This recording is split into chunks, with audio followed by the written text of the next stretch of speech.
द्रौपदी यमुना स्नान के लिए गई। नहाते समय उसकी दृष्टि कुछ दूर स्नान करते एक साधु पर पड़ी। उनके शरीर पर केवल एक लंगोटी मात्र थी। दूसरी लंगोटी बदलने के लिए किनारे पर रखी थी, पर हवा का झोंका आया और वह दूसरी लंगोटी उड़कर पानी में बह गई। दुर्भाग्य से भीगी हुई लंगोटी भी पुराने होने के कारण उसी समय फट गई। तन ढकने में भी अड़चन खड़ी हो गई।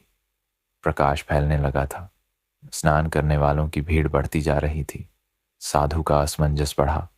वह निर्लज्ज बनकर कैसे खड़ा रहे। उसने कुछ दूर पर उगी एक छोटी सी झाड़ी के नीचे अपने को छिपा लिया। जब रात हो जाए तब अंधेरे में अपने स्थान पर जाने का उसका इरादा था। द्रौपदी ने यह सारा दृश्य देखा और साधु की कठिनाई को समझा। उसने सहायता करने की बात सोची।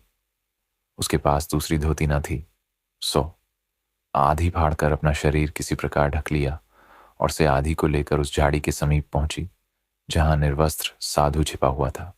द्रौपदी बोली, पिताजी, आपकी कठिनाई को मैंने समझा है। अपनी आधी साड़ी फाड़कर लाई हूं। इससे आप अपना तन ढकें और घर चले जाएं। आधी से मेरा भी काम चल गया है। साधु की आंखों में आंसू आ गए।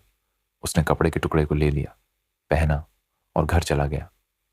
मन ही मन आशीर्वाद देता गया कि भगवान सदा तुम्हारी लज्जा को ढके रहे। बात बहुत पुरानी हो गई।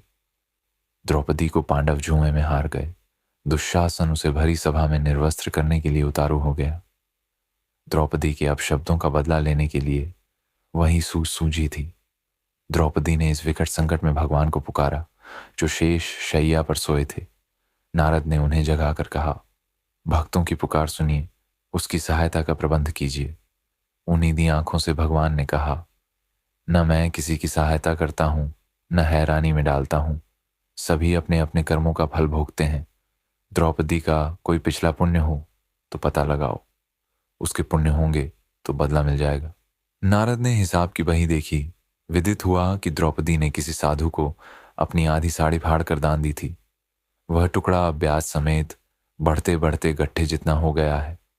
भगवान ने कहा, हम किसी के पुण्य का प्रतिफल समय पर क्यों नहीं देंगे। गरुड़ पर चढ़कर वस्त्रों का गट्ठा लिए कौरवों की सभा के समीप पहुंचे। दुशासन वस्त्र खींचता गया। भगवान ऊपर से उसकी पूर्ति करते गए। खींचने वाला थक गया। वस्त्र बढ़ता रहा। द्रौपदी की लाज बच गई। उसे आधी साड़ी के बदले हजारों गज कपड़ा मिल गया। तो यदि मनुष्य का स्वयं कुछ किया ना हो तो स्वयं विधाता भी उसकी सहायता नहीं कर सकता। कृपया करके जाते जाते मेरे YouTube चैनल को लाइक और सब्सक्राइब भी कर देना।